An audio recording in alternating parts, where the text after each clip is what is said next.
ഞാൻ രാജലക്ഷ്മി പിള്ളൈ കൊച്ചിയിൽ നിന്ന്. ഇന്ന് നമ്മൾ പരാമർശിക്കാൻ പോകുന്നത് 2 ചാപ്റ്റേഴ്സാണ്. ഇതിൽ ഒബ്ജക്റ്റീവ്സ്, അതായത് ചാപ്റ്റർ യൂണിറ്റ് 4ഉം യൂണിറ്റ് 5ഉം, അതായത് ഇന്ത്യൻ ഭരണഘടനയുടെ ഘടകങ്ങൾ എന്തൊക്കെയാണ്, അതെങ്ങനെ എപ്പോൾ നിലവിൽ വന്നു, ഇങ്ങനത്തെ കാര്യങ്ങളൊക്കെയാണ് ആദ്യത്തെ ചാപ്റ്ററായ 4ാമത്തെ യൂണിറ്റിൽ പരാമർശിച്ചു പോകുന്നത്. അത് കഴിഞ്ഞ് ഫണ്ടമെന്റൽ റൈറ്റ്സും ഇന്ത്യൻ കോൺസ്റ്റിറ്റ്യൂഷനെ പറ്റിയുള്ളതും 5ാമത്തെ യൂണിറ്റിൽ പറയുന്നതായിരിക്കും. അപ്പൊ ഇതില് ഇന്ത്യൻ കോൺസ്റ്റിറ്റ്യൂഷൻ എന്ന് പറയുമ്പോൾ തന്നെ ഭരണഘടന, ഇന്ത്യൻ ഭരണഘടന എന്ന് പറഞ്ഞാൽ അവിടുത്തെ ആൾക്കാരുടെ വില്ലാണ്, അല്ലെങ്കിൽ ഇഷ്ടമാണ്, അല്ലെങ്കിൽ അവരുടെ നിർദ്ദേശം എന്നുള്ളതാണ് ഉദ്ദേശിക്കുന്നത്. അപ്പൊ ഇവിടെ പാരാമീറ്റേഴ്സ്, ഗവൺമെന്റിന്റെ പാരാമീറ്റേഴ്സ് എന്തൊക്കെയാണ്? കോൺസ്റ്റിറ്റ്യൂഷൻ അല്ലെങ്കിൽ ഭരണഘടന ഉണ്ടാക്കുന്നത് അത്ര എളുപ്പമുള്ള കാര്യമല്ല. വളരെ നീളമായ ഒരു റിട്ടൺ കോൺസ്റ്റിറ്റ്യൂഷൻ ആണ് നമ്മളുടേത്. അപ്പോൾ ഇവിടെ ആദ്യം അത് ഉണ്ടാക്കാൻ വേണ്ടി തന്നെ 1945 നമ്മളുടെ ഇന്ത്യൻ ഓഗസ്റ്റ് 15 നമുക്ക് സ്വാതന്ത്ര്യം കിട്ടുന്നു.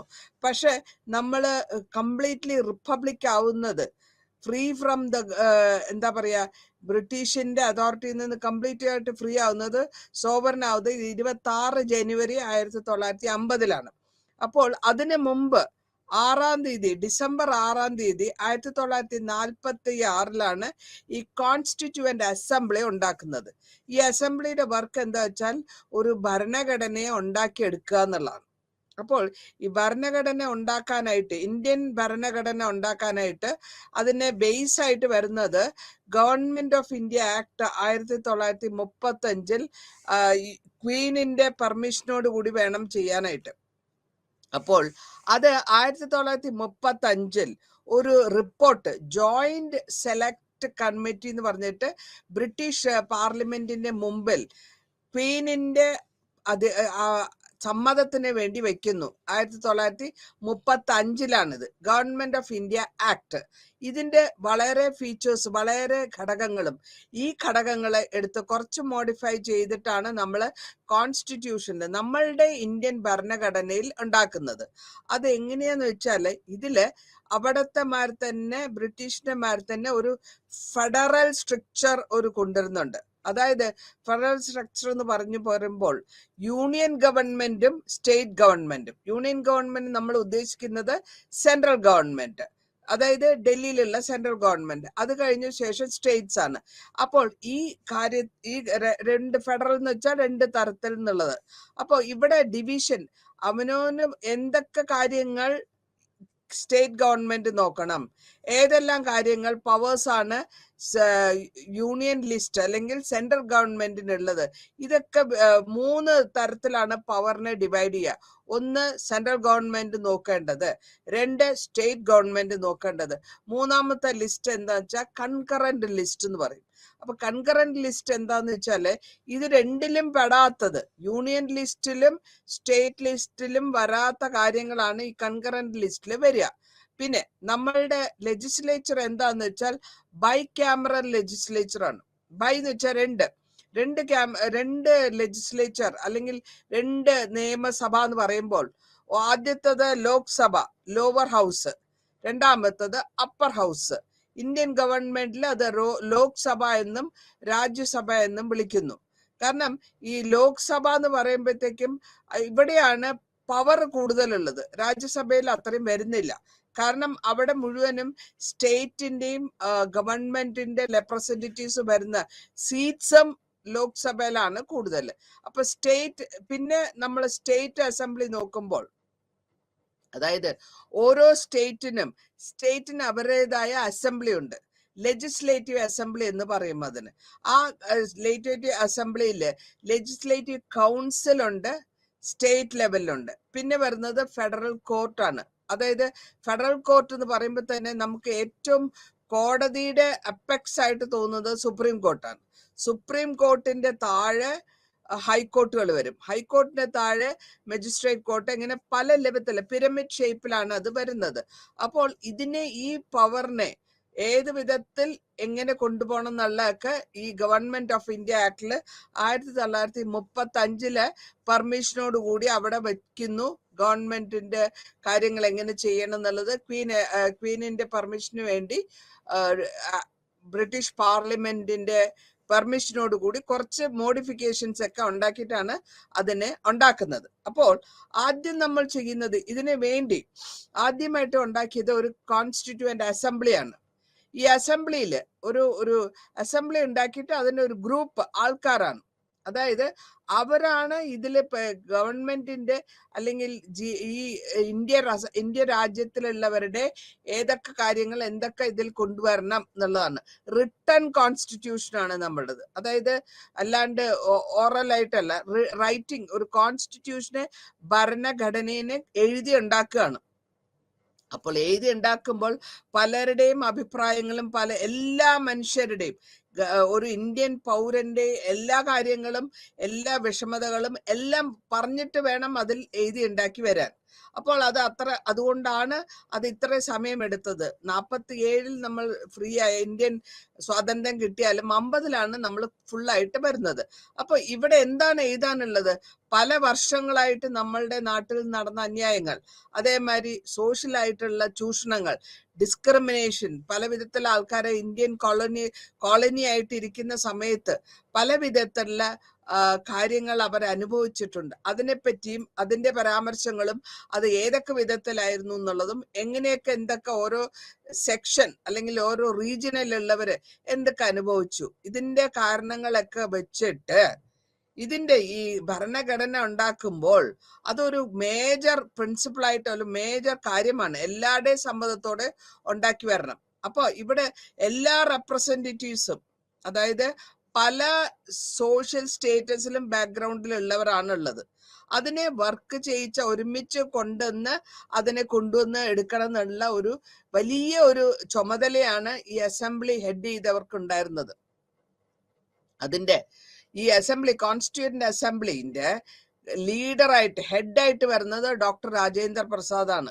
ആ ഡോക്ടർ രാജേന്ദ്ര പ്രസാദ് ഇന്ത്യൻ സ്വാതന്ത്ര്യ സമരത്തിൽ വളരെ ഇമ്പോർട്ടന്റ് ആയിട്ടുള്ള ഒരു പ്രാധാന്യമാണ്. മാത്രമല്ല ഇന്ത്യ ഫ്രീ ആയതിനു ശേഷം പ്രസിഡന്റ് ഓഫ് ഇന്ത്യ ആയിട്ട് 2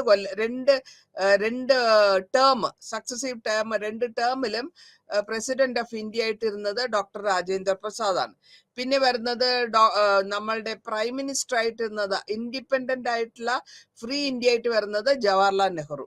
അപ്പൊ ഇവരുടെ കൂടെ ഈ അസംബ്ലിയിൽ ഇവർ കൂടാണ്ട് ടി കൃഷ്ണമാചാര്യണ്ട്, BR അംബേദ്കർ ആണ് മെയിൻ ആയിട്ട് ഇതിനെപ്പറ്റി കോൺസ്റ്റിറ്റ്യൂന്റ് അസംബ്ലി ഉണ്ടാക്കി അതിന്റെ ലീഡർഷിപ്പ് എടുത്ത് അതിൽ എഴുതി ഉണ്ടാക്കുന്നത് മുഴുവനും അംബേദ്കറുടെ വർക്കായിരുന്നു, ഡോക്ടർ അംബേദ്കറുടെ വർക്കായിരുന്നു.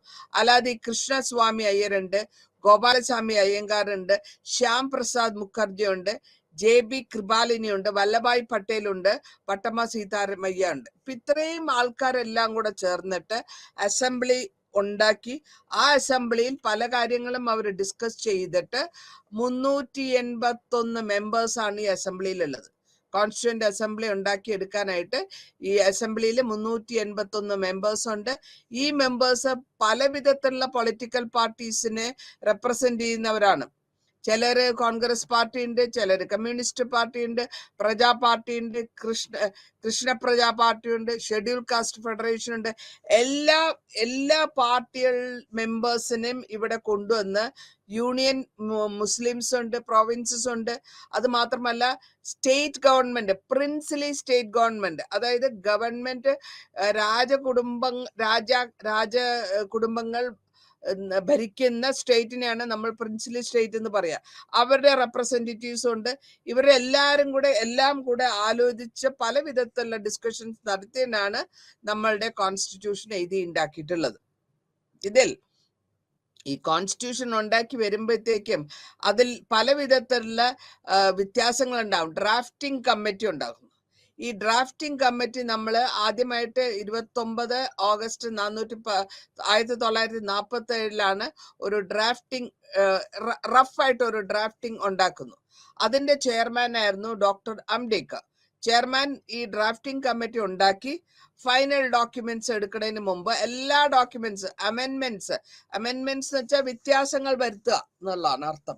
അപ്പൊ ഡ്രാഫ്റ്റ് കോൺസ്റ്റിറ്റ്യൂഷൻ സൈൻ ചെയ്യുന്നതും 26 നവംബർ 1949. പക്ഷെ ഇത് സൈൻ ചെയ്ത് വെച്ചിരുന്നാൽ കൂടിയും ഇത് ഇഫക്റ്റീവ് ആയിട്ട് വരുന്നത് 2 മാസത്തിന് ശേഷമാണ്.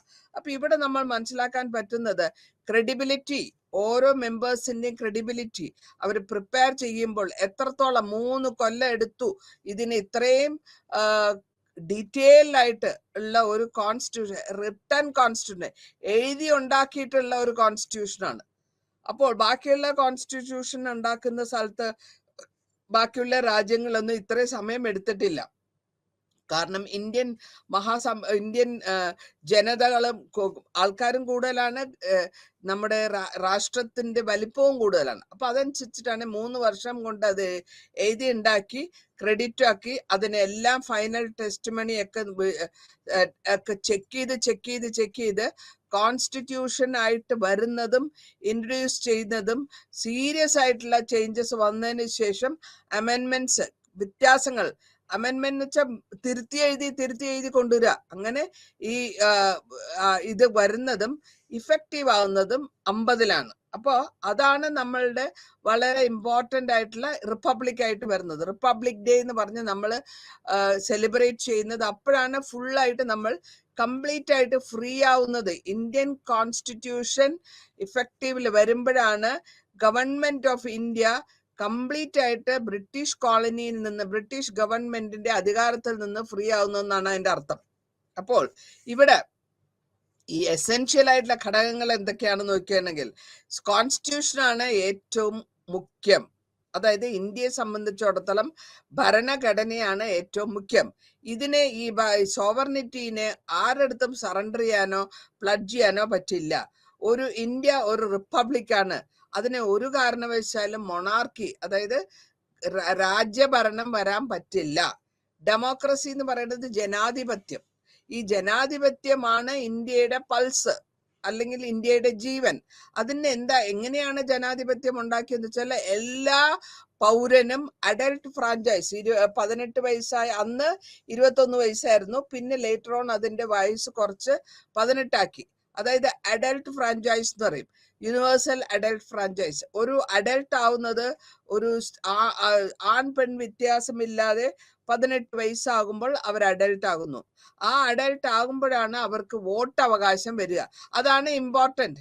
ഡെമോക്രസിയിൽ, ജനാധിപത്യത്തിൽ ഒരാളുടെ വോട്ട് അവകാശം എന്ന് പറയുന്നത് അയാളുടെ ആ പൗരന്റെ അധികാരമാണ്. അതിനെ ഉപയോഗിച്ചിട്ടാണ് നമ്മൾ എലക്ഷൻ നടത്തുന്നതും എലക്ഷൻ വഴി നമുക്ക് വേണ്ടപ്പെട്ട അല്ലെങ്കിൽ നമുക്ക് ഇഷ്ടമുള്ള ആളെ തിരഞ്ഞെടുക്കാനുള്ള അധികാരം നമ്മൾക്ക് കിട്ടുന്നതാണ് ഡെമോക്രാറ്റിക് വേ ഓഫ് ലൈഫ് എന്ന് പറയാം. അപ്പോൾ ഇവിടെ ഇത് കൂടാണ്ട് സെക്കുലറിസം എന്നുണ്ട്. സെക്കുലറിസം എന്ന് പറഞ്ഞു കഴിഞ്ഞാൽ അതെന്താണ്? എല്ലാവർക്കും ഏത് മതം വേണമെങ്കിലും ആദരിക്കുകയും പ്രാക്ടീസ് ചെയ്യുകയും ചെയ്യുക. Secular state. അവിടെ ക്രിസ്ത്യനോ മുസ്ലിമോ മലയാളിന്നോ അങ്ങനെ ഒരു വ്യത്യാസം ഇല്ലാണ്ട് ഏതാണോ തനിക്ക് താല്പര്യം, അവനവന് താല്പര്യം അത് പ്രാക്ടീസ് ചെയ്യാം. പിന്നെ ഇൻഡിപെൻഡന്റ് ജുഡീഷ്യറി. ഒരു കാരണവശാലും സ്റ്റേറ്റ് ഗവൺമെന്റോ അല്ലെങ്കിൽ ആൾക്കാരുടെ ഇൻഫ്ലുവൻസോ, ജുഡീഷ്യറി എന്ന് പറയുന്നത് നിയമവാഴ്ച, കോടതി. ഈ കോടതിയിൽ ഒരു കാരണവശാലും അവരെ സ്വാധീനിക്കാൻ പാടില്ല. അതാണ് ഇൻഡിപെൻഡന്റ് ജുഡീഷ്യറിയുടെ വളരെ ഇമ്പോർട്ടന്റ് ആയിട്ടുള്ള ഘടകം. കാരണം അവിടെ അച്ഛനെന്നോ, കോടതിയിൽ അച്ഛനെന്നോ മകനെന്നോ അമ്മയെന്നോ വ്യത്യാസം ഇല്ല. പൗരൻ, എല്ലാ പൗരനും അവകാശപ്പെട്ട അല്ലെങ്കിൽ സ്വാധീനിക്കാൻ പറ്റുന്ന വിധത്തിലുള്ള നിയമമാണ് കൊണ്ടു നടന്നത്, നിയമമാണ് പാലിക്കേണ്ടത്. അതാണ് ഇന്ത്യൻ ജുഡീഷ്യറി വളരെ ഇൻഡിപെൻഡന്റ് ആണ് നമ്മൾ പറയുന്നതിന്റെ അർത്ഥം. അമെൻമെന്റ്സ്, ഓരോ അമെൻമെന്റും ഓരോ ഭാഗവും എടുത്ത് കറക്റ്റ് ചെയ്യാവുന്നതിൽ ചില കാര്യങ്ങൾ വരുത്തുന്നുണ്ട്. എറേഴ്സ് ഉണ്ടെങ്കിൽ മാറ്റി എഴുതാൻ പറ്റുന്നതിനാണ് നമ്മൾ അമെൻമെന്റ് എന്ന് പറയാം. അപ്പൊ നമ്മൾ സോവറിൻ ഡെമോക്രാറ്റിക് റിപ്പബ്ലിക് ആവുന്നത് ഈ എപ്പോഴാണോ 1950 ജനുവരി 26 ദ പ്രിയാമ്പിൾ എന്ന് പറഞ്ഞാൽ അതിന്റെ കോൺസ്റ്റിറ്റ്യൂഷന്റെ ഭരണഘടനയുടെ ആദ്യത്തെ ഭാഗം, ആമുഖം. ആ പ്രിയാമ്പിൾ പറഞ്ഞ് വളരെ ക്ലിയർ ആയിട്ട് പറഞ്ഞിട്ടുണ്ട്, ഈ സോവർണിറ്റി, ഈ ഗവൺമെന്റിന്റെ എല്ലാ പവർ നിൽക്കുന്നത് മനുഷ്യരിലാണ്, അവിടുത്തെ ജനങ്ങളിലാണ്. അവര് ജനങ്ങളാൽ തെരഞ്ഞെടുക്കപ്പെട്ട ഒരു ഗവൺമെന്റ് ആണ്. അതുകൊണ്ട് ജനങ്ങളുടെ ഇച്ഛ എന്താണോ അതാണ് സോവർണിറ്റി എന്ന് പറയാൻ പറ്റുന്നത്. ഒരു കാരണവശാലും ഇന്ത്യക്ക് ഒരു കോളനി ആയിട്ട് മാറാനോ വേറൊരു കൺട്രീനെ ഡിപ്പെൻഡ് ചെയ്യാനോ പാടില്ല. അപ്പൊ ഇതൊക്കെയാണ് വളരെ ക്ലിയർ ആയിട്ട് നമ്മളുടെ പ്രിയാമ്പിളിൽ പറഞ്ഞിട്ടുള്ളത്. ഇനി അടുത്തതായിട്ട് നമ്മൾ പറയുമ്പോൾ നമ്മൾ ശ്രദ്ധിക്കുന്നത് യൂണിയൻ സ്റ്റേറ്റ്സ് ആണ്. യൂണിയൻ പല വിധത്തിലുള്ള പല സ്റ്റേറ്റുകൾ ചേർന്നിട്ടുള്ള ഒരു യൂണിയനാണ് constitution. India is as a union of state എന്ന് പറയും. അപ്പോൾ ഇവിടെ പല സ്റ്റേറ്റുകളും അഡ്മിറ്റ് വന്നിട്ടുണ്ട്. ഇതിൽ കൂടെ 1956 ബൈഫ്യൂറിക്കേറ്റിംഗ് എന്ന് പറയുന്ന അതായത് ബേസ്ഡ് ഓൺ ലാംഗ്വേജ്, ഭാഷയുടെ അടിസ്ഥാനത്തിൽ ആന്ധ്രാപ്രദേശ്, തമിഴ്നാട്, കർണാടക, കേരള. ആന്ധ്രയില് അവർ തെലുങ്ക് സംസാരിക്കും, തമിഴ്നാട്ടില് തമിഴ് സംസാരിക്കും, കർണാടകയില് അവരുടെ കർണാടക ഭാഷ സംസാരിക്കും, കേരളത്തില്. ഇതിനെ ബേസ് ചെയ്തിട്ടാണ് ബൈഫ്യൂറിക്കേഷൻ സ്റ്റേറ്റ് ആയിട്ട് മാറ്റിയെടുക്കുന്നത്. ആ സ്റ്റേറ്റ് മാറ്റിയെടുത്തത് പിന്നെ ബോംബെയിലെ ബോംബെ സ്റ്റേറ്റ് ആയിട്ട് മാറുന്നത് മഹാരാഷ്ട്ര, ഗുജറാത്തും അതിനുശേഷം ബൈഫ്യൂറിക്കേഷന് ശേഷം നടക്കുന്നു. ഇത് കൂടാണ്ട് 2003 വേറെ സ്റ്റേറ്റ് കൂടെ വരുന്നുണ്ട്, ഉത്തരാഞ്ചൽ, ഛത്തീസ്ഗഡ് ആൻഡ് ജാർഖണ്ഡ്. അതും 3 ഭാഷയുടെ ബേസിലായിട്ട് 3 സ്റ്റേറ്റ് ആയിട്ട് മാറ്റിയെടുക്കുന്നു. അപ്പൊ ഇങ്ങനെ നമ്മളുടെ സിക്കിം, ഇന്ത്യൻ യൂണിയനിലെ അഡ്മിഷൻ സിക്കിം വരുന്നത് 1975 അപ്പോൾ പ്രിൻസിലി ക്ലാസ് എന്ന് ഞാൻ നേരത്തെ പറഞ്ഞു, അതായത് രാജാക്കന്മാർ റൂൾ ചെയ്തിരുന്ന സ്റ്റേറ്റ്. ഒന്ന് ജമ്മു കാശ്മീർ ഉണ്ട്, പിന്നൊന്ന് ഹൈദരാബാദ് ഉണ്ട്. നിസാമാണ് അവിടുത്തെ രാജാവായിട്ടുള്ളത്. അപ്പോൾ ഇവരുടെയും അതേമാതിരി ഫ്രഞ്ച് കോളനി, പോർച്ചുഗീസ് കോളനി, ഗോവയും പോണ്ടിച്ചേരിയും ഇവിടെ ആയിരുന്നു. ഇന്റഗ്രേറ്റഡ് പാർട്ടായിട്ട് ഗവൺമെന്റിന്റെ യൂണിയൻ ടെറിട്ടറി ആയിട്ട് നിൽക്കുന്നു. അപ്പൊ 1905 August 5 2019 state of Jammu and Kashmir അതിനെയും ബൈഫ്യൂറിഫിക്കേഷൻ ചെയ്യുകയാണ്. ജമ്മു ആൻഡ് കാശ്മീർ ആൻഡ് ലഡാക്ക് എന്ന് പറഞ്ഞ 2 സ്റ്റേറ്റ് ആക്കി മാറ്റുന്നു. എന്നിട്ട് ഇന്ത്യയിലേക്ക് മിക്സ് ചെയ്ത് വരികയാണ്. അപ്പോൾ നമ്മൾ ഈ പറഞ്ഞ് മനസ്സിലാക്കി വരുന്നത് അവനവന്റെ ഫണ്ടമെന്റൽ റൈറ്റ്സ് ആണ്. കോൺസ്റ്റിറ്റ്യൂഷന്റെ ഫണ്ടമെന്റൽ റൈറ്റ്സ് എന്ന് പറയുന്നത് അതായത് സ്വാതന്ത്ര്യം, അവനവന്റെ റൈറ്റ്, അവകാശം, right to equality, right to freedom, exploitation, right against exploitation, right to religion, ഇങ്ങനെ പല വിധത്തിലുള്ള റൈറ്റ്സ് ഉണ്ട് നമുക്ക്. അതായത് നമുക്കുള്ള അവകാശങ്ങൾ. ഈ അവകാശങ്ങൾ ലീഗലായിട്ട് നമുക്ക് 44th അമെൻമെന്റിലാണ് പറഞ്ഞിട്ടുള്ളത്. അപ്പോൾ ഈ 44th അമെൻമെന്റ് പറഞ്ഞ് നമുക്ക് എന്തൊക്കെ ചെയ്യാം, എന്തൊക്കെ ചെയ്യാൻ പാടില്ല, നമ്മളുടെ അവകാശങ്ങൾ എന്താണെന്നൊക്കെയാണ് അതിൽ പരാമർശിച്ചിട്ടുള്ളത്. ഇനി ഫണ്ടമെന്റൽ റൈറ്റിന്റെ 3ാമത്തെ ഭാഗത്തിൽ ഭരണഘടനയുടെ പറഞ്ഞിട്ടുണ്ട് ഇതിനൊക്കെ ഗ്യാരണ്ടി ചെയ്യേണ്ടത് സുപ്രീം കോടതിയാണ്. അല്ലെങ്കിൽ ഇതിനെ ഈ അവനവന്റെ സ്വാതന്ത്ര്യത്തിനെ നമുക്ക് അനുഭവിക്കാൻ പറ്റാണ്ട് വരും. അപ്പോൾ നമ്മളുടെ സ്വാതന്ത്ര്യം നമ്മൾ ആരെങ്കിലും കടക്കുകയാണെങ്കിൽ അത് നമുക്ക് കോടതിയിലേക്ക് പോകാം. അപ്പോഴാണ് അത് ലീഗൽ ആവുന്നത്. ലീഗലി നമുക്ക് അപ്ലിക്കബിൾ ആവുന്നതും കോടതിയിൽ പോകാനുമുള്ള ചാൻസ് വരുന്നത് നമ്മളുടെ ഫണ്ടമെന്റൽ റൈറ്റ്സിനെ മുഴുവനും ഗവൺമെന്റിന്റെ കെയർ ഓഫിലോ അല്ലെങ്കിൽ സുപ്രീം കോടതി നമ്മളെ പ്രൊട്ടക്ട് ചെയ്യുമ്പോഴാണ്. ഇതേമാതിരി തന്നെ റെസ്ട്രിക്ഷൻസും പറഞ്ഞിട്ടുണ്ട്. അതേമാതിരി എമർജൻസി ടൈമില് ഗവൺമെന്റ് എപ്പോഴാണോ എമർജൻസി ഡിക്ലെയർ ചെയ്യുന്നത് അപ്പോഴാണ് ഇത് സസ്പെൻഡ് ചെയ്യാൻ പാടില്ല. അങ്ങനത്തെ ഒരു ക്ലോസ് കൂടെ ഉണ്ട് നമ്മുടെ കോൺസ്റ്റിറ്റ്യൂഷനില്. 44ാമത്തെ അമെൻമെന്റ് വഴി 1300 ആർട്ടിക്കിൾ 359 എന്ന് പറയും. അതില് ആർട്ടിക്കിൾ 20യും 21ലും ഇത് എമർജൻസി ടൈമിൽ കൂടെ അത് ഓപ്പറേഷനിൽ വരണം എന്നുള്ളതാണ് ഉദ്ദേശിക്കുന്നത്. ഇനി റൈറ്റ് ടു ഫ്രീഡം, നമ്മൾക്ക് എവിടെ വേണമെങ്കിലും 19 ആർട്ടിക്കിൾ 19 തൊട്ട് 22 വരെ നമ്മളുടെ ഫ്രീഡം ഓഫ് എക്സ്പ്രഷൻ, പീസ്ഫുൾ ആയിട്ട് താമസിക്കാനും അസോസിയേഷൻ ഉണ്ടാക്കാനും എവിടെ പോയെങ്കിലും ഇന്ത്യയിൽ എവിടെ താമസിക്കാനും ഇതൊക്കെ പറയുന്നത് ഇത് രണ്ടിലാണ്. ഇതിൽ കൂടെ നമുക്ക് റെസ്ട്രിക്ഷൻസും ഒന്നും ഇമ്പോസ് ചെയ്യാൻ പാടില്ല. ഏത് സ്റ്റേറ്റിൽ പോയി വേണമെങ്കിലും നമുക്ക് താമസിക്കാം, ഏത് മതം വേണമെങ്കിലും നമുക്ക് നോക്കാം. അങ്ങനെയുള്ള ഫ്രീഡം നമുക്ക് അതിന് ആർട്ടിക്കിൾ 20 പറയുന്നുണ്ട്. ഇനി പ്രൊട്ടക്ഷൻ, ഓരോരുത്തരുടെ ഓഫീസ് അല്ലെങ്കിൽ ഒരാൾക്ക് സെൽഫ് ഇൻക്രിമിനേഷൻ 21 ആർട്ടിക്കിൾ 21 പറയുന്നു നമ്മളുടെ ലൈഫിനും ലിബർട്ടിക്കുമുള്ള പ്രൊട്ടക്ഷൻ അത് ആർക്കും കൊടുക്കാൻ പാടില്ല, ആരും പ്രിവെന്റ് ചെയ്യാൻ പാടില്ല. പ്രിവെന്റീവ് ഡീറ്റൻഷൻ വരികയാണെങ്കിൽ 3 മാസത്തിൽ കൂടുതൽ അത് കണ്ടിന്യൂ ചെയ്യാൻ പാടില്ല. ഇനി റൈറ്റ് ടു ഇക്വാലിറ്റി എന്ന് വെച്ചാൽ ഈക്വൽ ബിഫോർ ദ ലോ. അതുകൊണ്ടാണ് ലോയിന്റെ മുമ്പിൽ എല്ലാ നിയമദേവതയുടെ കണ്ണ് കെട്ടി വെച്ചിട്ടുണ്ട്. എല്ലാവരും ഈക്വൽ ആണ്, നിയമത്തിന്റെ മുമ്പിൽ എല്ലാവർക്കും തുല്യരാണ് എന്നുള്ളതാണ് റൈറ്റ് ടു ഇക്വാലിറ്റി വഴി നമ്മൾ പറഞ്ഞു പരാമർശിക്കുന്നത്. അപ്പോൾ ഈ ഡിസ്ക്രിമിനേഷൻ പാടില്ല. ഏതിന്റെ ബേസിൽ? മതത്തിന്റെയോ റേസിന്റെയോ കാസ്റ്റിന്റെയോ സെക്സിന്റെയോ എവിടെ ജനിച്ചു, ഇങ്ങനത്തെ എവിടെ ജനിച്ചു എന്നുള്ളതൊന്നും പ്രശ്നമല്ല. പക്ഷെ ഇന്ത്യൻ ഗവൺമെന്റിന്റെ ഇന്ത്യൻ ജനതയാണോ എല്ലാവർക്കും ഒരേ മാതിരി ഇരിക്കണം. അത് മാത്രമല്ല ചെറിയ നമ്മളുടെ സോഷ്യലി കൾച്ചറലി ബാക്ക്വേർഡ് ക്ലാസ് ആയ ഷെഡ്യൂൾ കാസ്റ്റിനെയും ഷെഡ്യൂൾ ട്രൈബിനെയും ഉയർത്താൻ വേണ്ടി നമ്മൾ റിസർവേഷൻസും അവർക്ക് എഡ്യൂക്കേഷണൽ ലെവലിൽ എന്തൊക്കെ ചെയ്യാൻ പറ്റും അതൊക്കെ ഇന്ത്യൻ ഭരണഘടനയിൽ പറഞ്ഞിട്ടുണ്ട്. അതേമാതിരി അവത് പ്രാക്ടീസും ചെയ്യുന്നുണ്ട്. അപ്പോൾ ഇങ്ങനെ നമ്മൾ ഈക്വൽ പേ, എല്ലാവർക്കും ഈക്വൽ പേ, ആണിനും പെണ്ണിനും ഒരേമാതിരിയുള്ള ശമ്പളം കിട്ടണം, ആരും ഹെൽത്ത് വർക്കേഴ്സ് അബ്യൂസ് ചെയ്യാൻ പാടില്ല, കുട്ടികളെ കൊണ്ട് ജോലി എടുപ്പിക്കാൻ പാടില്ല, ഇങ്ങനത്തെ പല കാര്യങ്ങളും ഇക്വാളിറ്റി ഓഫ് ഓപ്പർച്യൂണിറ്റി. അതേമാതിരി ആർട്ടിക്കിൾ 16 പറയുന്നു ഓപ്പർച്യൂണിറ്റി, ജോലി ചെയ്യാൻ എല്ലാവർക്കും അധികാരമുണ്ട്. അതേമാതിരി ആർട്ടിക്കിൾ 17 നമ്മൾ അൺടച്ചബിലിറ്റിയും, അതേമാതിരി ആർട്ടിക്കിൾ 18 അബോളിഷ് ചെയ്തു ടൈറ്റിൽസ്, അത് സ്ഥാനപ്പേര് മേടിക്കാൻ പാടില്ല, അൺടച്ചബിലിറ്റി തൊട്ടുകൂടായ്മ, അത് നമ്മൾ ക്രൈമായിട്ട് അത് പ്രാക്ടീസ് ചെയ്യാൻ പാടില്ല എന്ന് ആർട്ടിക്കിൾ 17 വഴി പറഞ്ഞിട്ടുണ്ട്. ഇനി ഇവിടെ നമ്മൾ പറയുന്നത് ഡയറക്റ്റീവ് പ്രിൻസിപ്പിൾസ് ഓഫ് സ്റ്റേറ്റ് പോളിസിയാണ്. സ്റ്റേറ്റിന് ചില പോളിസികൾ പറഞ്ഞിട്ടുണ്ട്. പറഞ്ഞത് ഐറിഷ് ഗവൺമെന്റിന്റെ കോൺസ്റ്റിറ്റ്യൂഷൻ എന്നാണ് നമ്മൾ എടുത്തിട്ടുള്ളത്. ഇതിൽ എന്താണ് പറഞ്ഞിട്ടുള്ളത് വെച്ചാൽ ഫണ്ടമെന്റൽ റൈറ്റ്സ് നമുക്ക് എപ്പോഴും എന്തെങ്കിലും പ്രശ്നങ്ങൾ വന്നാൽ നമുക്ക് നിയമം നമ്മളെ സപ്പോർട്ട് ചെയ്യും, നമുക്ക് കോടതിയിൽ പോകാം.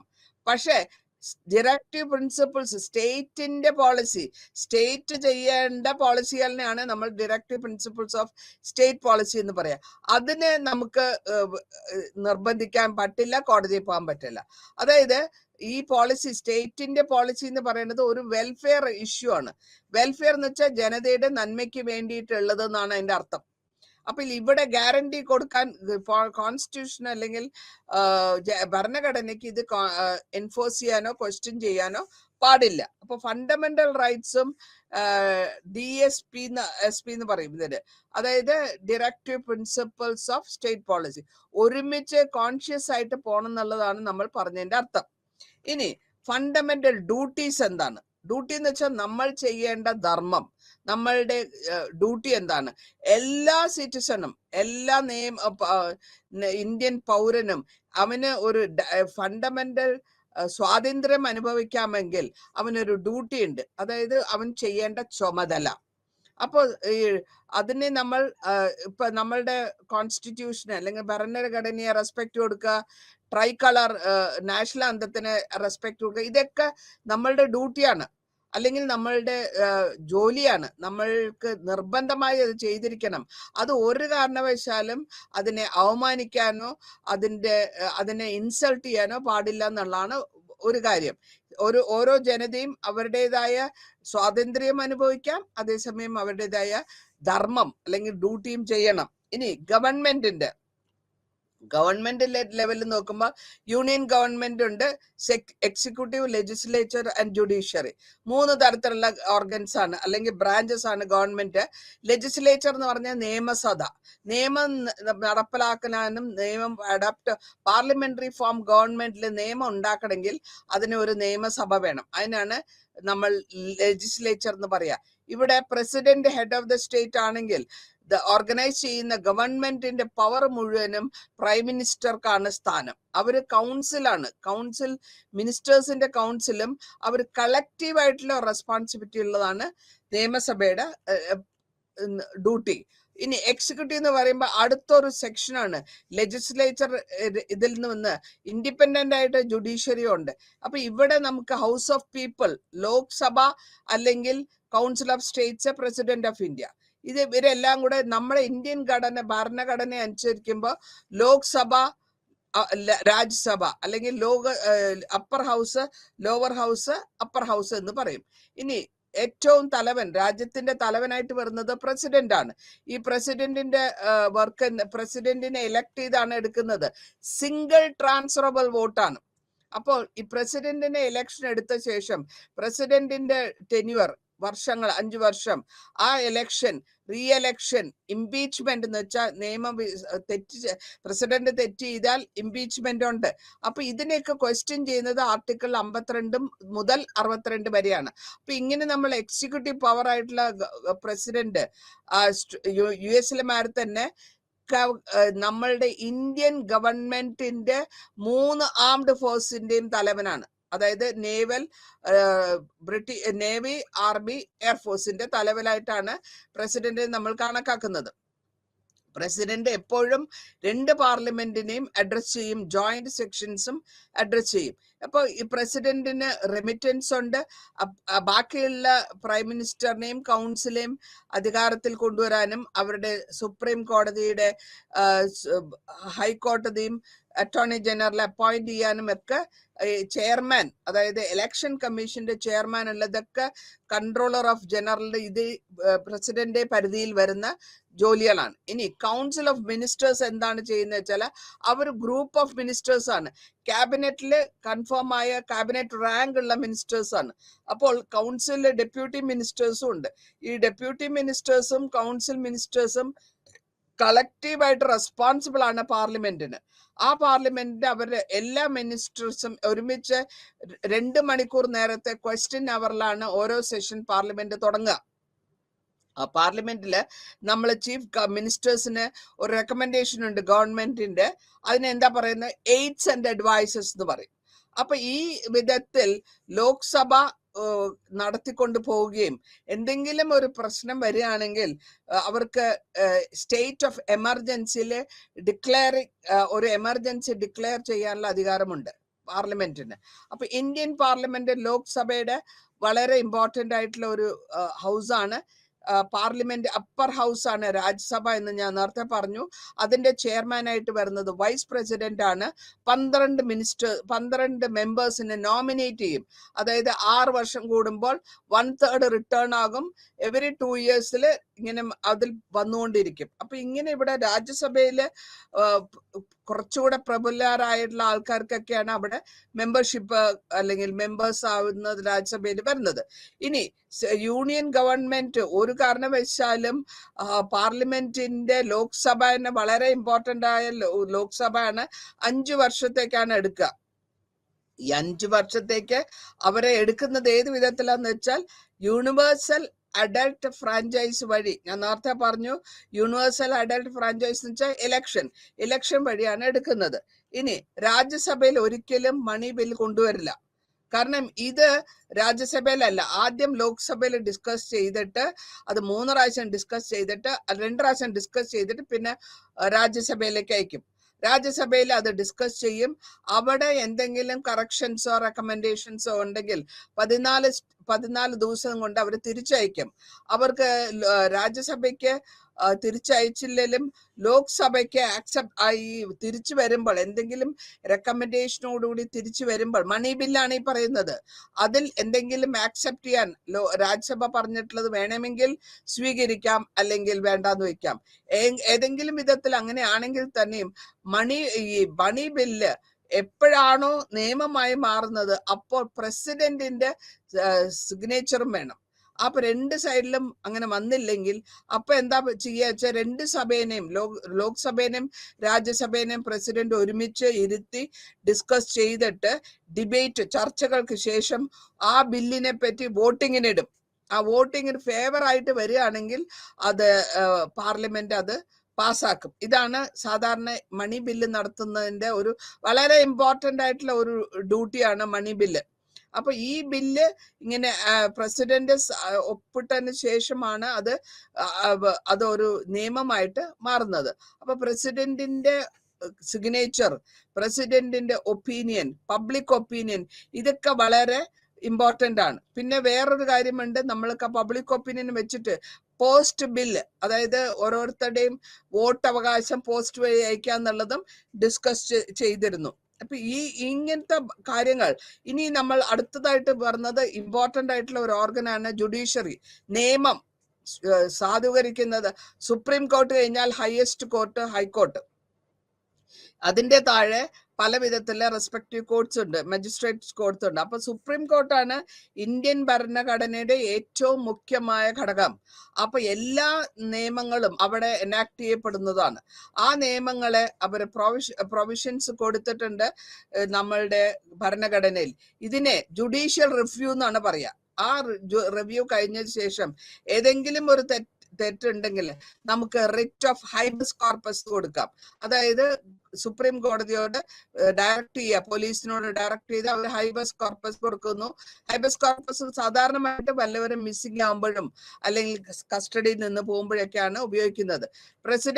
ഇന്ത്യൻ പ്രസിഡന്റ് ആണ് ബാക്കിയുള്ള സുപ്രീം കോർട്ടിലുള്ളവരെയും ഹൈക്കോർട്ടിലെയും ചീഫ് ജസ്റ്റിസിനെ അപ്പോയിന്റ് ചെയ്തത്.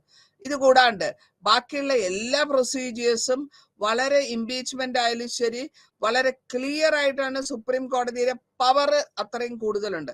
സുപ്രീം കോടതിയിലെ ഒരു കാരണവശാലും ഒരു ഇൻഫ്ലുവൻസ് നടക്കാൻ പാടില്ല എന്നുള്ളത് നിർബന്ധമായിട്ടും നമ്മുടെ ഭരണഘടനയിൽ പറഞ്ഞിട്ടുള്ളതാണ്. അതുകൊണ്ടാണ് ആ സുപ്രീം കോടതിനെ നമ്മൾ ജഡ്ജ്മെന്റിനെ ഫ്രീ ഫ്രം ഇന്റർഫിയറൻസ് പറഞ്ഞത്. ഇനി എമർജൻസി പ്രൊവിഷൻ എപ്പോഴാണ് എമർജൻസി ഡിക്ലെയർ ചെയ്യുക? ആർട്ടിക്കിൾ 352 മുതൽ 360 വരെ കോൺസ്റ്റിറ്റ്യൂഷനിൽ ഇതിനെപ്പറ്റി പറഞ്ഞിട്ടുണ്ട്, അല്ലെങ്കിൽ ഭരണഘടനയിൽ പറഞ്ഞിട്ടുണ്ട്. 3 ടൈമിലാണ് നമുക്ക് എമർജൻസി ഡിക്ലെയർ ചെയ്യാൻ പറ്റുന്നു. ഒന്ന്, പുറത്തു നിന്നുള്ള ഏതെങ്കിലും രാജ്യങ്ങൾ നമ്മളെ അറ്റാക്ക് ചെയ്യുമ്പോൾ. അത് ആദ്യമായിട്ട് നമ്മൾ ഡിക്ലറേഷൻ ചെയ്തിട്ടുള്ളത് ചൈന വാർ നമുക്ക് ഇന്ത്യയിൽ അറ്റാക്ക് ചെയ്തപ്പോഴാണ്. 62-ൽ ഒക്ടോബർ 26 1962 ചൈന ആദ്യമായിട്ട് ഇന്ത്യ അറ്റാക്ക് ചെയ്യുമ്പോൾ നമ്മൾ വാർ എമർജൻസി ഡിക്ലെയർ ചെയ്തു. പിന്നെ അത് ജനുവരി 10 വരെ 68-ൽ പിന്നെയും വന്നു. അപ്പൊ പ്രൊക്ലമേഷൻ ഒരു എമർജൻസി വരുമ്പോഴത്തേക്കും രണ്ടാമത് പിന്നെ വരുന്നത് 71-ലാണ്. ഇന്ത്യ പാകിസ്ഥാൻ വാർ വരുമ്പോൾ ഡിസംബർ 3 നമ്മൾ ഒരു എമർജൻസി ഡിക്ലെയർ ചെയ്തു. ആ ഡിക്ലറേഷൻ കഴിഞ്ഞിട്ട് തേർഡ് എമർജൻസി വരുന്നത് ജൂണില് 1975-ലാണ്. അതിന് ശേഷം 77-ല്. അപ്പൊ ഈ ക്രിട്ടിക്കലായിട്ട് എമർജൻസി വരുമ്പോഴത്തേക്കും ആ മൂന്നാമത്തെ എമർജൻസിനെ നമ്മൾ പറയുന്നത് ഇന്ദിരാഗാന്ധിയുടെ സമയത്താണ് ആ മൂന്നാമത്തെ ആയിട്ടുള്ള ഒരു എമർജൻസി ഡിക്ലറേഷൻ. അപ്പൊ പവേഴ്സ് ഒക്കെ കുറഞ്ഞു പോകും. ഗവർണറാണ് കൺട്രോൾ ചെയ്യുക ഓരോ സ്റ്റേറ്റിലും. അവിടുത്തെ സ്റ്റേറ്റ് ഗവൺമെന്റ് പവർലെസ് ആയിട്ട് വരും. അതാണ് എമർജൻസിയുടെ വലിയൊരു ഡ്രോബാക്ക്. അപ്പൊ ഇങ്ങനെ ആർബിട്രറി ആയിട്ട് ജനറൽ എമർജൻസി നമ്മൾ ഡിക്ലെയർ ചെയ്യാറുണ്ട്. അപ്പൊ എപ്പോഴാണോ ജനറൽ ഡിക്ലറേഷൻ വരുന്നത്? വാർ ടൈമില്, അതായത് യുദ്ധം പ്രഖ്യാപിക്കുമ്പോൾ ഒരു എമർജൻസി ഡിക്ലെയർ ചെയ്യും. അതുകൊണ്ട് കാരണം അവർ യുദ്ധത്തിന് എല്ലാ കാര്യങ്ങളും ഗവൺമെന്റ് ഡയറക്റ്റ് ആയിട്ടാണ് എടുക്കുന്നത്. അതുകൊണ്ടാണ് സ്റ്റേറ്റ് ഗവൺമെന്റിനെ അവർ സ്റ്റോപ്പ് ചെയ്ത് വെക്കുന്നത്. പ്രസിഡന്റ് റിപ്പോർട്ട് കൊടുക്കും ഗവർണർക്ക്, ആ സ്റ്റേറ്റിലുള്ള ഗവർണറാണ് ആ constitution declaration of constitutional emergency എന്ന് പറയും. അതെന്താന്ന് വെച്ചാല് ഏതെങ്കിലും സ്റ്റേറ്റിൽ അവിടത്തെ ഭരണഘടനയ്ക്ക് വ്യത്യാസങ്ങൾ വരികയോ ഭരണഘടന താറുമാറാകുകയാണെങ്കിൽ അപ്പോൾ നമ്മൾക്ക് ഡിക്ലറേഷൻ ഓഫ് കോൺസ്റ്റിറ്റ്യൂഷൻ എമർജൻസി കൊടുക്കാം. പ്രസിഡന്റ് കോൺസ്റ്റിറ്റ്യൂഷൻ ബ്രേക്ക് ഡൗൺ ആകുമ്പോഴാണ് ഇത് കൊടുക്കുന്നത്. അപ്പോൾ ആ സ്റ്റേറ്റിൽ ആ പ്രത്യേകമായിട്ട് ആ സ്റ്റേറ്റ് മാത്രം അത് പ്രസിഡന്റ് റൂളിൽ വരും, അല്ലെങ്കിൽ സെൻട്രൽ റൂളിൽ ഡയറക്റ്റ് ആയിട്ട് വരും. അപ്പോൾ അവിടുത്തെ ചീഫ് മിനിസ്റ്റർ അല്ല, ഗവർണറാണ് എല്ലാ കാര്യങ്ങളും അഡ്മിനിസ്ട്രേഷൻ, സ്റ്റേറ്റിന്റെ അഡ്മിനിസ്ട്രേഷൻ നടത്തിക്കൊണ്ടു പോകുന്നത്. അപ്പൊ ഇതിനൊക്കെ യൂണിയൻ കൗൺസിലും പെർമിഷൻ ഉണ്ട്. അപ്പൊ ഇങ്ങനെ നമ്മൾ ഇവിടെ ഇന്ത്യയിൽ കേരളത്തിൽ ഫസ്റ്റ് ഡിസ്മിസ് ചെയ്തത് ഗവൺമെന്റിന് 356 ആണ്. കോൺഫിഡൻസ് മോഷൻ ഇല്ലാണ്ട് വരുന്ന 59 കമ്മ്യൂണിസ്റ്റ് ഗവൺമെന്റ് ഉള്ള സമയത്ത് അവര് ഡിസ്മിസ് ചെയ്യുകയും ഗവൺമെന്റിന് എമർജൻസി കൊടുക്കുകയും ചെയ്തു, സ്റ്റേറ്റ് ഗവൺമെന്റ്. അപ്പൊ ഈ കാര്യങ്ങളൊക്കെ പബ്ലിക് ഡിസാറ്റിസ്ഫാക്ഷൻ അല്ലെങ്കിൽ താറുമാറായിട്ടുള്ള ഒരു ഭരണം വന്നു കഴിഞ്ഞാൽ ഈ കാര്യങ്ങൾ അവർക്ക് പ്രസിഡന്റ് റൂളിലേക്ക് കൊണ്ടുപോകാം. ഇനി ഓരോ സ്റ്റേറ്റിലും അതേമാതിരി ഫൈനാൻഷ്യൽ എമർജൻസി എപ്പോഴാണോ പൈസയുടെ പ്രശ്നം വരുന്നത് അപ്പോഴും ഇതേമാതിരി എമർജൻസി ഡിക്ലറേഷൻ കൊടുത്ത് അവര് എടുക്കാറുണ്ട്. ഫെഡറലിസം വരുമ്പോഴത്തേക്കും ഇന്ത്യൻ ഫെഡറലിസം അനുസരിച്ച് ഇന്ത്യൻ ഗവൺമെന്റിന്റെ വർക്ക് അനുസരിച്ച് സ്റ്റേറ്റിനും സെന്ററിനും എന്തൊക്കെ ചെയ്യാമെന്നുള്ളത് നമ്മൾ ഭരണഘടനയിൽ പറഞ്ഞിട്ടുണ്ട്. ആ ഭരണഘടനയിൽ ഡീസെൻട്രലൈസേഷൻ ചെയ്തിട്ടാണ് ചില സമയത്ത് കൊണ്ടുപോകുന്നത്.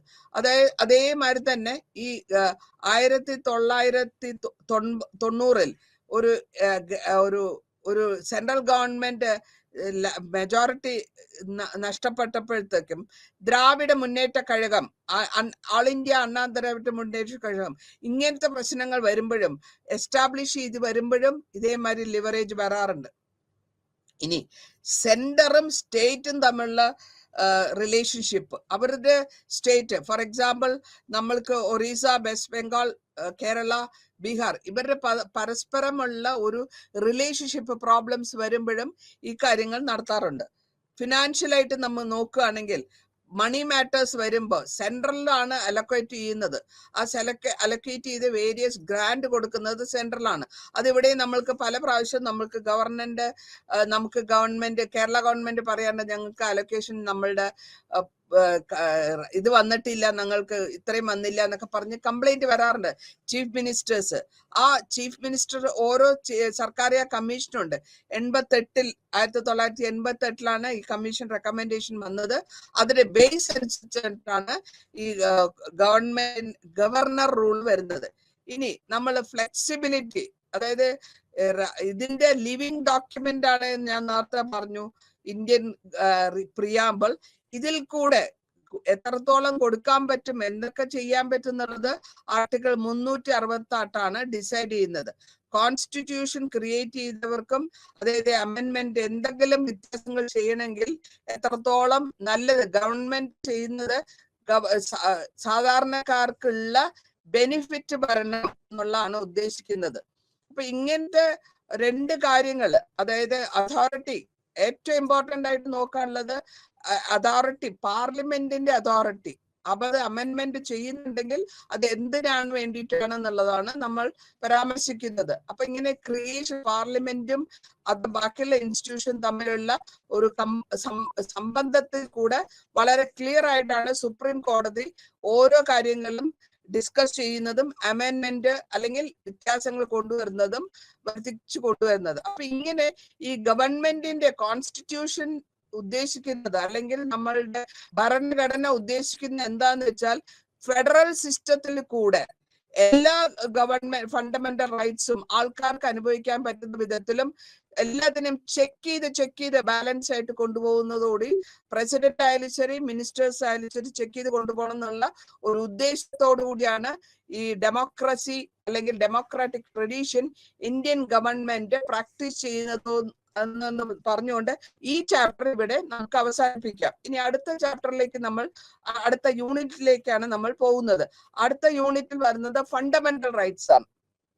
യൂണിറ്റ് 5 ഓരോ മനുഷ്യർക്കും അനുഭവിക്കാവുന്ന ഫണ്ടമെന്റൽ റൈറ്റ്സിനെ പറ്റിയാണ് പറയുന്നത്. അപ്പൊ എന്താ ഈ പ്രിയാമ്പിളില്, അതായത് ഭരണഘടനയുടെ മുഖം എന്ന് പറയുന്ന പ്രിയാമ്പിളില് നമ്മൾ കാണാൻ പറ്റും we the people of India എന്ന് പറഞ്ഞ് എഴുതിയിട്ടുണ്ടാവും.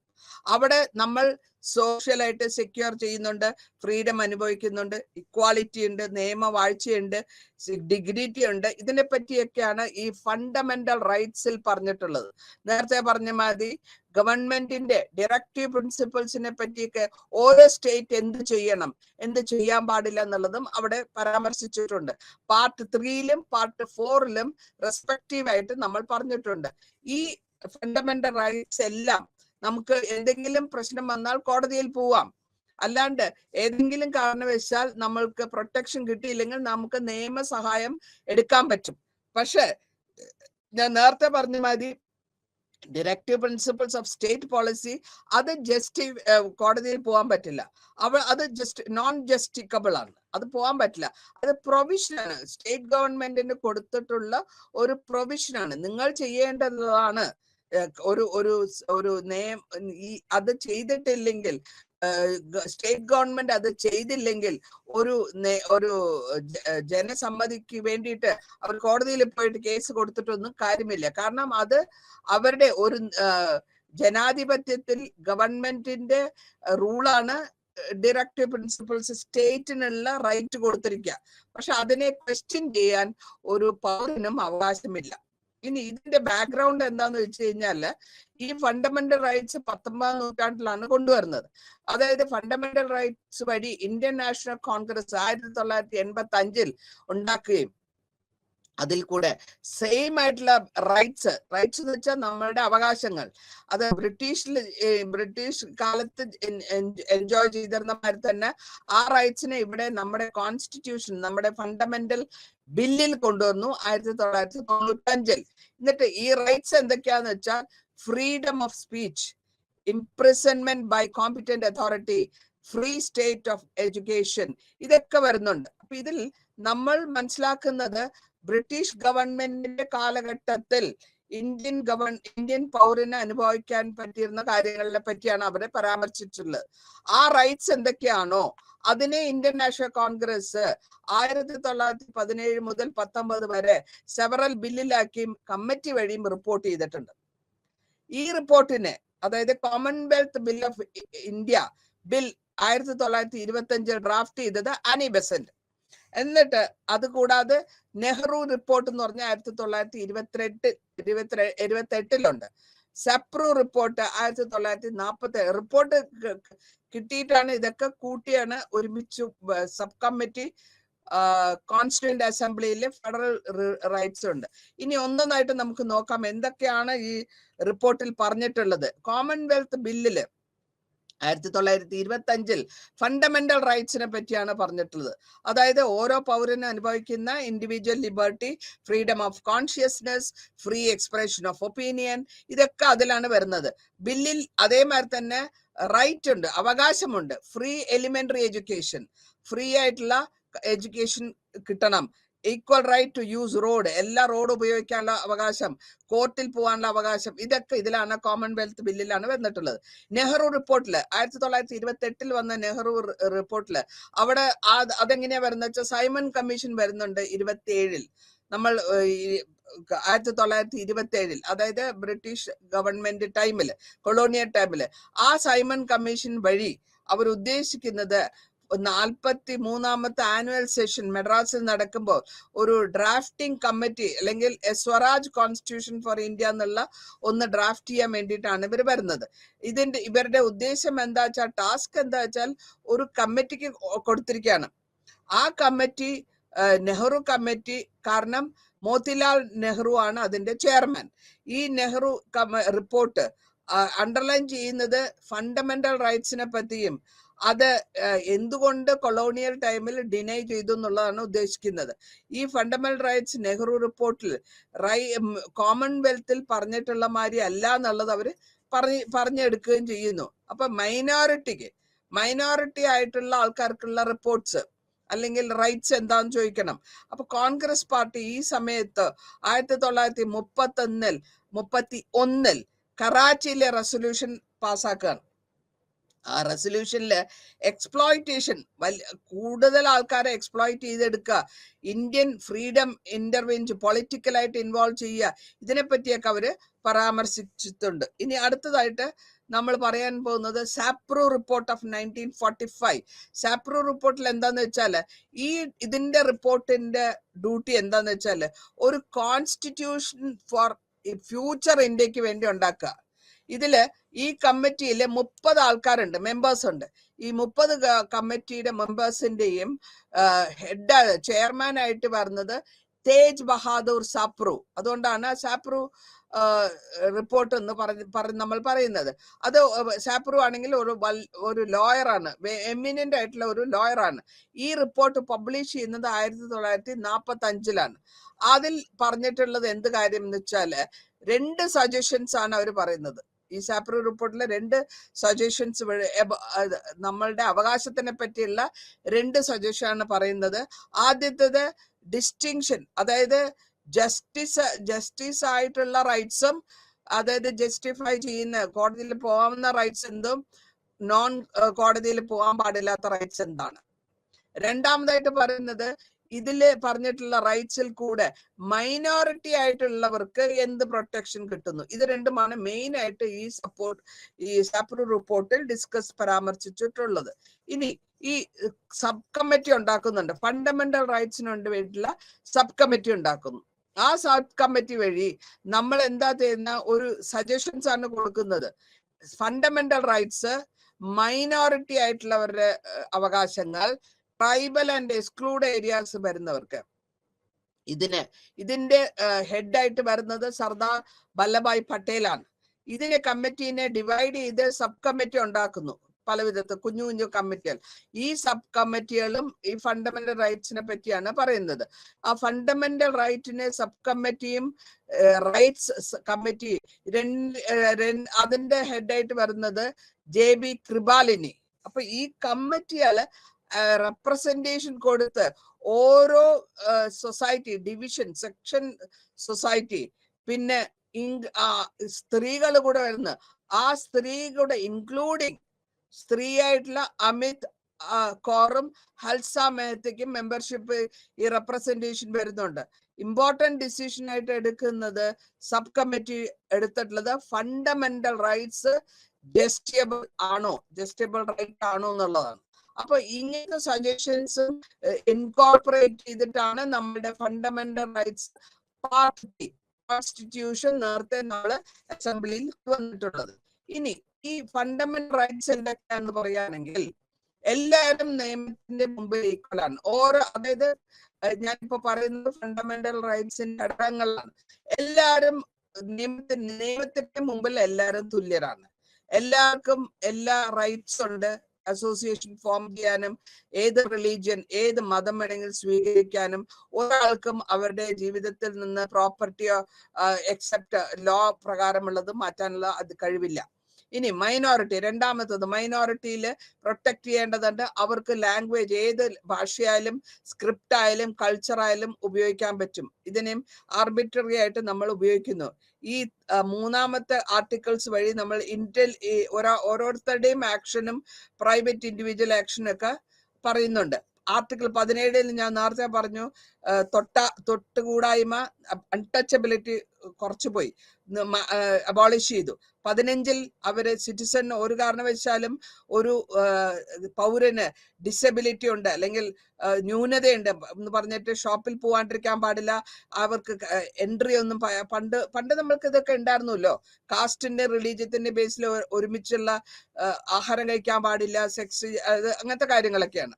അപ്പൊ ഇങ്ങനെ ആർട്ടിക്കിൾ 23 പറയുന്നത് ഫോഴ്സ്ഡ് ആയിട്ടുള്ള ലേബർ, പ്രാക്ടീസ് ചെയ്യുന്ന ലേബർ, അതായത് നിർബന്ധമായിട്ട് ഒരാളെ കൊണ്ട് പണിയെടുപ്പിക്കാൻ പാടില്ല.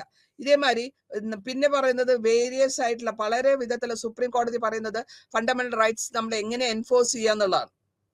അപ്പോൾ എൻഫോഴ്സ് ചെയ്യാൻ വെച്ചാൽ അത് അനുഭവിക്കപ്പെടുത്തുക എന്നുള്ളത്. ഫസ്റ്റ് ജുഡീഷ്യൽ റിവ്യൂലും സെക്കൻഡ് റിറ്റിലും പബ്ലിക് അതോറിറ്റി വോട്ടിംഗ് വയലേറ്റിംഗ് ചെയ്തിട്ടുണ്ടെങ്കിൽ അതിന് റെമഡിയിൽ കൂടെ കൊണ്ടുവരേണ്ടത് ആർട്ടിക്കിൾ 32 ആണെന്ന് പറയുന്നു. അപ്പോൾ ഈ ഫണ്ടമെന്റൽ റൈറ്റ്സ് എല്ലാവർക്കും നാച്ചുറലുമാണ്, അതേമാതിരി തന്നെ എല്ലാ വിധത്തിലും അവർക്ക് അനുഭവിക്കാൻ പെട്ടതാണെന്നാണ് നമ്മൾ പറഞ്ഞു വരുന്നതിന്റെ അർത്ഥം.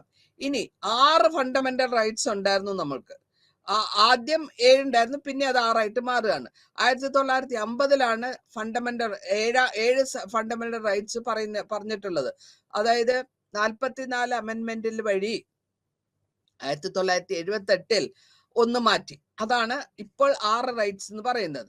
ഈ അമെന്റ്മെന്റ് മാറ്റിയത് റൈറ്റ് ടു പ്രോപ്പർട്ടിയാണ്. അപ്പൊ ലിസ്റ്റ് ഓഫ് ഫണ്ടമെന്റൽ റൈറ്റ്സ് എന്തൊക്കെയാണെന്ന് നോക്കുകയാണെങ്കിൽ, ആദ്യം പറയുകയാണെങ്കിൽ റൈറ്റ് ടു ഇക്വാലിറ്റി, എല്ലാവർക്കും ഈക്വൽ ആയിട്ട് പോകാനുള്ള ഒരു റൈറ്റ്. ആ റൈറ്റ് വഴി എല്ലാവർക്കും മതത്തിന്റെ പേരിലോ കാസ്റ്റിന്റെ പേരിലോ കളറിന്റെ പേരിലോ നമ്മൾ ഫീമെയിൽ ആണ് മെയിൽ ആണെന്ന് സെക്സിന്റെ പേരിലോ അല്ലെങ്കിൽ എവിടെ ജനിച്ചു എന്നുള്ള പേരിലോ ഒന്നും പ്രൊവൈഡ് ചെയ്യാൻ പാടില്ല, ഡിസ്ക്രിമിനേറ്റ് ചെയ്യാൻ പാടില്ല.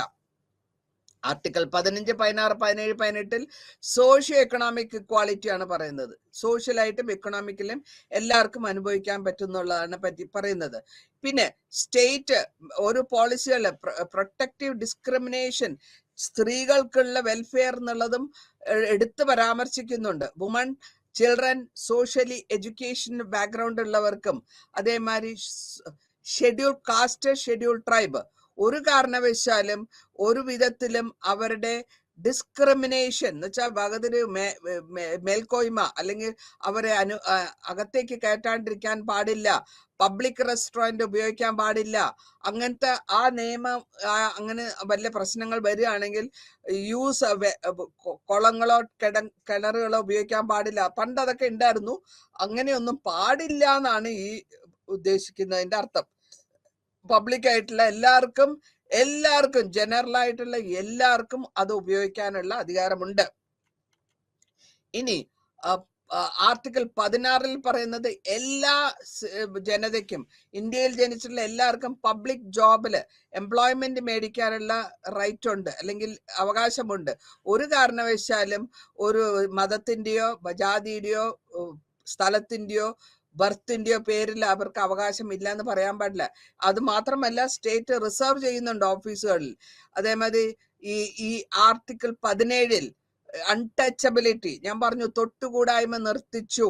ആ തൊട്ടുകൂടായ്മ നിർത്തിച്ചത് വഴി പണിഷബിൾ ആണ്. ഇപ്പോൾ അത് തൊട്ടുകൂടായ്മ തീണ്ടായ്മ എന്ന് പറയും. തീണ്ടായ്മ നടപ്പിലാക്കിയാൽ അത് ലോ പ്രകാരം പണിഷ് ചെയ്യാൻ പറ്റുന്നതാണ്. അപ്പൊ ഇങ്ങനത്തെ കാര്യങ്ങള് ആർട്ടിക്കിൾ 18 പറഞ്ഞിട്ടുള്ളത് മിലിറ്ററി അക്കാഡമിക് ഡിസ്റ്റിങ്ഷൻ, ഒരാൾക്കും ഒരു വിധത്തിലുള്ള പുറത്തുനിന്നുള്ള ഇന്ത്യൻ പൗരന് പുറത്തുനിന്നുള്ള ടൈറ്റിൽ, അതായത് മേജർ എന്നുള്ള ടൈറ്റിൽ അല്ലെങ്കിൽ വേറെ എന്തെങ്കിലും ടൈറ്റിൽ, സ്ഥാനപ്പേര് മേടിക്കാൻ പാടില്ല. അപ്പോ ഒരു ഇന്ത്യൻ പൗരൻ ഒരു ഓഫീസിൽ ഉപയോഗിക്കുമ്പോൾ ആ ഓഫീസിൽ പ്രൊഫസർ അതിന്റെ ഓഫീസിന്റെ ഹെഡായിട്ട് ഇരിക്കുമ്പോൾ ഒരു കാരണവശാലും ഗിഫ്റ്റ് മേടിക്കാൻ പാടില്ല, ഫോറിൻ സ്റ്റേറ്റ് എന്നുള്ളത് ഒരു സഹായക ഇതൊക്കെയാണ് ഇപ്പൊ കേരളത്തിൽ ഒരുപാട് ഇങ്ങനത്തെ കാര്യങ്ങളൊക്കെ നടന്നുകൊണ്ടിരിക്കുന്നുണ്ട്. അവരുടെ സ്ഥാനത്തിനെ മിസ്യൂസ് ചെയ്ത് അവര് ധനം സമ്പാദിക്കുക അല്ലെങ്കിൽ സ്ഥാനം അവർക്ക് വേണ്ട കാര്യങ്ങൾ ചെയ്യുക. അത് തെറ്റാണ്, നിയമപ്രകാരം അത് തെറ്റാണ്. ഇനി freedom to right to freedom article 19, 22 വരെ ഇതിനെപ്പറ്റി പരാമർശിക്കുന്നുണ്ട്. വളരെ 19 ഗ്യാരണ്ടിയാണ് ഇവിടെ പറഞ്ഞിട്ടുള്ളത്. അതിൽ ഏതാച്ചാൽ ആദ്യത്തേത് freedom of speech and expression. അത് കഴിഞ്ഞിട്ട് ഒരു വിധത്തിലും എവിടെയും സംസാരിക്കാനുള്ള അധികാരം, മൊറാലിറ്റി, ഡീസൻസി, കോർട്ട്, ഡിഫമേഷൻ, ഇതൊക്കെ പറയുന്നുണ്ട്. പിന്നെ ഒരു കാരണവശാലും പീസ്ഫുൾ ആയിട്ട് താമസിക്കാനുള്ള സൗകര്യങ്ങൾ, ഒരു ഇന്ത്യയുടെ ആംസ് ഉപയോഗിക്കാൻ പാടില്ല അല്ലെങ്കിൽ പബ്ലിക് ഓർഡറിൽ പറഞ്ഞിട്ടുണ്ട്. ഇനി പിന്നെ പറയുന്നത് അസോസിയേഷൻ ഉണ്ടാക്കാനോ യൂണിയൻ ഉണ്ടാക്കാനുള്ള ഫ്രീഡം.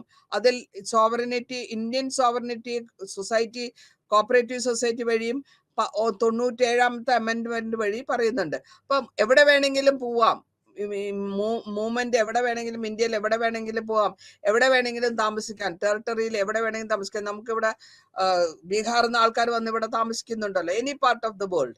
പിന്നെ പറയുന്നത് ഏത് ജോലി വേണമെങ്കിലും എടുക്കാം, എങ്ങനത്തെ ജോലി വേണമെങ്കിലും നിങ്ങൾക്ക് ഇഷ്ടമുള്ള ജോലി നിങ്ങൾ ചെയ്യാം. അപ്പൊ അതേമാതിരി ആർട്ടിക്കിൾ 20, 21 ഇങ്ങനത്തെ പേഴ്സണൽ കാര്യങ്ങളൊക്കെ പറയാണ്. ഫണ്ടമെന്റൽ റൈറ്റ്സിനെ പറ്റിയും വളരെ ഡിഗ്നിഫൈഡ് ആയിട്ടുള്ള ജോലി ചെയ്യാനും 86 അമെന്റ്മെന്റിൽ ഇതിനെപ്പറ്റി പരാമർശിച്ചിട്ടുണ്ട്. ഏപ്രിൽ ആർട്ടിക്കിൾ 20 എവിടെ വേണമെങ്കിലും കൺവിക്ഷൻ ചെയ്യാം. അങ്ങനത്തെ പല കാര്യങ്ങളും ഡീറ്റെയിൽ ആയിട്ട് പറഞ്ഞിട്ടുണ്ട്. ഇനി 5ാമത്തെ റൈറ്റ് എന്ന് പറയുമ്പോഴത്തേക്ക് 4ാമത്തെ റൈറ്റ് അഗൈൻസ്റ്റ് എക്സ്പ്ലോയിറ്റേഷൻ. ഒരു കാരണവശാലും ഒരാളെയും ചൂഷണം ചെയ്യാൻ പാടില്ല, അൺപെയ്ഡ് ലേബർ പാടില്ല. അതൊക്കെയാണ് നമ്മൾ റൈറ്റ് അഗെയിൻസ്റ്റ് എക്സ്പ്ലോയിറ്റേഷൻ എന്ന് പറയുന്നത്. അത് ആർട്ടിക്കിൾ 24 ഒരു കാരണവശാലും ഒരു കുട്ടീനെ 14 വയസ്സിന് താഴെയുള്ള കുട്ടികളെ ഫാക്ടറിയിൽ അപ്പൊ ചൈൽഡ് ലേബർ എന്നുള്ള ജോലിയിലേക്ക് അത് എത്തിത്തീരും. അത് പാടില്ല, അങ്ങനെ ചൂഷണം ചെയ്യാൻ പാടില്ല എന്നാണ് ഈ ആർട്ടിക്കിൾ പറയുന്നത്. അതേമാതിരി ആർട്ടിക്കിൾ 23 പറയുന്നത് ട്രാഫിക്കിൽ ഹ്യൂമൻ അൺപെയ്ഡ് ലേബർ ചെയ്യിക്കാൻ പാടില്ല. അപ്പൊ നമ്മൾ ഇതൊക്കെ അറിഞ്ഞു വെച്ചുകൊണ്ട് എന്തെങ്കിലും ചെയ്യുകയാണെങ്കിൽ കോടതി നമ്മൾക്ക് എഗെയിൻസ്റ്റ് ആയിട്ട് കേസ് ഫയൽ ചെയ്യും. ഇനി right to freedom of religion. ഈ റിലീജിയനെ പറ്റ മതപരമായിട്ടുള്ള വിശ്വാസം, അവനവന്റെ വിശ്വാസം നടത്തിക്കൊണ്ട് പോകാം. എനിക്ക് ക്രിസ്ത്യൻ ആവണം തോന്നിയാൽ എനിക്ക് മാറാം, മതം മാറാൻ പറ്റും. ഇതൊക്കെ വരുന്നത് article 25 freedom of conscious and right to freely practise any religion എന്നാണ് നമ്മൾ പറയുക. നമുക്ക് ഇഷ്ടമുള്ള റിലീജിയൻ നമ്മൾ സ്വീകരിക്കാം. നമുക്ക് അതിനെപ്പറ്റി മാറ്റണമെന്നുണ്ടെങ്കിൽ മാറ്റാം. ഗവൺമെന്റിന് അത് ഒരു കാരണവശാൽ അത് സ്റ്റോപ്പ് ചെയ്യാൻ പാടില്ല. പിന്നെ റെഗുലേറ്റ് ചെയ്യുന്നത് എക്കണോമിക് ആയിട്ടോ, അതായത് ധനവിഷയമായിട്ടോ, ഫൈനാൻഷ്യലായിട്ടോ, പൊളിറ്റിക്കലായിട്ടോ ഈ റിലീജിയനെ ഇവിടെ കൊടുന്ന് കൂട്ടാൻ പാടില്ല. പിന്നെ സോഷ്യൽ വെൽഫെയർ എന്നുള്ള ലെവലിൽ നമ്മൾ എല്ലാ വിധത്തിലും ഹിന്ദുസോ മുസ്ലിംസോ ക്രിസ്ത്യൻസോ ഒരു കാരണവശാലും പബ്ലിക് ക്യാരക്ടറിൽ അല്ലെങ്കിൽ പബ്ലിക് ആയിട്ടുള്ള ഒരു ഡിസൊബീഡിയൻസ് അല്ലെങ്കിൽ വ്യത്യാസങ്ങൾ വരാൻ പാടില്ല. ഇനി ഫ്രീഡം കോൺഷ്യസ് 2 ആർട്ടിക്കിളാണ് ഇത് പറഞ്ഞിട്ടുള്ളത്. ആർട്ടിക്കിൾ 27ഉം 28ഉം. 27 പറയുന്നത് ഒരു മനുഷ്യനും കമ്പൽ ചെയ്തിട്ട് ടാക്സസ് അടച്ചിട്ടില്ലെങ്കിൽ അവർക്ക് പേയ്മെന്റ് ഓഫ് ടാക്സസിനെ നമ്മൾ നോക്കുകയും ചെയ്യും. റിലീജിയസ് ആയിട്ടുള്ള ഡോമിനേഷൻ പാടില്ല. 28 ആർട്ടിക്കിൾ 28 പ്രോഹിബിറ്റ് ചെയ്യുന്നത് എന്താ വെച്ചാല് ഇൻസ്റ്റിറ്റ്യൂഷൻ, എഡ്യൂക്കേഷൻ ഇൻസ്റ്റിറ്റ്യൂഷൻ സ്റ്റേറ്റ് ഫണ്ടോ അങ്ങനത്തെ കാര്യങ്ങളൊക്കെ പറ്റി എൻഡോമെന്റ് ഒരു ട്രസ്റ്റ് ആണെങ്കിൽ അതെങ്ങനെ നോക്കണം. ഇനി 5ാമത്തത് വരുന്നത് കൾച്ചറൽ ആൻഡ് എഡ്യൂക്കേഷണൽ റൈറ്റ്സ് ആണ്. കൾച്ചറൽ ആൻഡ് എഡ്യൂക്കേഷൻ വെച്ച് കഴിഞ്ഞാൽ ആർട്ടിക്കിൾ 29 ഗ്രാൻഡ് ചെയ്തിട്ടുണ്ടോ ഏത് പാർട്ടിൽ ഇന്ത്യയുടെ ഏത് ഭാഗത്തും നമുക്ക് ജീവിക്കാം, ഏത് ലാംഗ്വേജും എടുക്കാം, ഏത് സ്ക്രിപ്റ്റ് ഉപയോഗിക്കാം, ഏത് കൾച്ചറും പ്രാക്ടീസ് ചെയ്യാം. ഒരു ഇന്ത്യനെയും ഒരു കാരണവശാലും ഇതൊന്നും പാടില്ല എന്ന് നമ്മൾ പറയുന്നില്ല. ആർട്ടിക്കിൾ 30 മൈനോറിറ്റിക്ക് അവരെ ഏത് ലാംഗ്വേജിലായാലും ശരി, ഏത് റിലീജിയൻ ആയാലും അവർക്ക് എസ്റ്റാബ്ലിഷ് ചെയ്യാനും അവർക്ക് വേണ്ട അഡ്മിനിസ്ട്രേഷൻ, എഡ്യൂക്കേഷൻ ചോയ്സ് അവരുടെ ചോയ്സിൽ എടുക്കാനും പവർ ഉണ്ട് എന്നുള്ളതാണ് നമ്മൾ പറയുന്നത്. ഇനി കോൺസ്റ്റിറ്റ്യൂഷണൽ റെമഡീസ് എന്ന് പറഞ്ഞാൽ എന്താണ്? ആർട്ടിക്കിൾ 32 ഇന്ത്യൻ ഭരണഘടന പ്രൊവിഷൻ കൊടുത്തിട്ടുണ്ട്. ഈ കോടതി വഴി നിങ്ങളുടെ റൈറ്റ്സ്, നിങ്ങളുടെ അവകാശങ്ങൾ തേടിയെടുക്കാം. അതിനെയാണ് നമ്മൾ റിറ്റ് എന്ന് പറയാം, WRIT എന്ന് പറയും, റിറ്റ്. ആ റിറ്റ് വഴി നമ്മൾക്ക് തെറ്റുകൾ വരികയാണെങ്കിൽ, നമ്മളെ ഉപദ്രവിക്കുകയാണെങ്കിൽ നമ്മൾ കോടതിയെ സമീപിക്കുന്നു.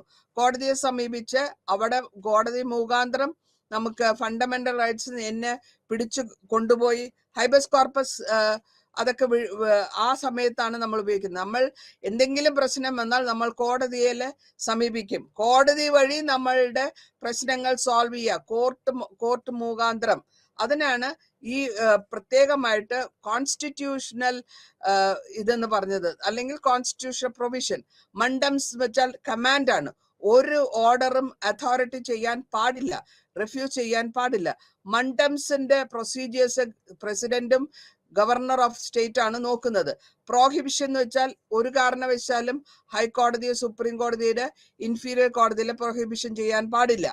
അപ്പൊ സെന്റോറി എന്ന് പറയുമ്പോൾ റിറ്റ് സുപ്രീം കോർട്ടിൽ കൊടുത്തു, ഹൈക്കോർട്ടിൽ കൊടുത്തു, ലോവർ കോർട്ടിൽ നിന്ന് സെമി കോടതിയിൽ വരുന്നു. അങ്ങനെ തന്നെ ക്യോ വാറന്റോ എന്ന് പറഞ്ഞു കഴിഞ്ഞാൽ ഒരു പേഴ്സണും ഒരു പബ്ലിക് ഓഫീസ് കോൺസ്റ്റിറ്റ്യൂഷൻ എഗെയിൻസ്റ്റ് ആയിട്ട് പറയാൻ പാടില്ല.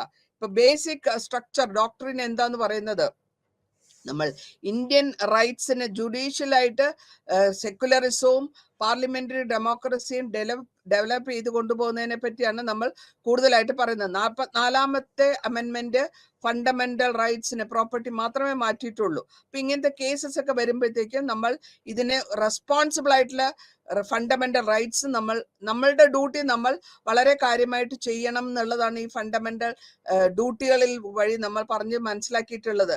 അപ്പൊ ഈ റെസ്ട്രിക്ഷൻ എന്ത് ഫണ്ടമെന്റൽ ആയിട്ടുള്ള ഡ്യൂട്ടി നമ്മൾ ചെയ്യാം, അതേമാതിരി ക്രിയേറ്റ് ചെയ്യാം.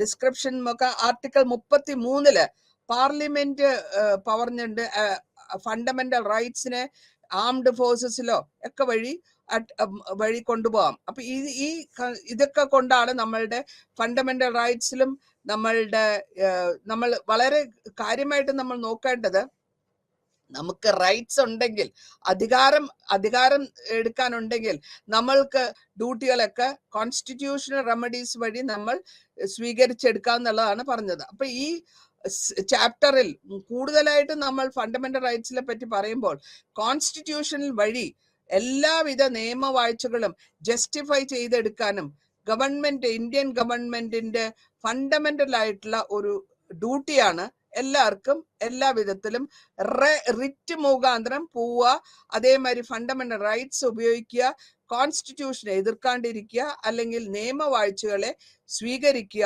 അതിൻ്റെതായ തരത്തിൽ നമ്മൾ സ്വീകരിക്കണം. അതേമാതിരി തന്നെ നമ്മൾ എല്ലാം ചെയ്യിക്കണം. നന്ദി, നമസ്കാരം.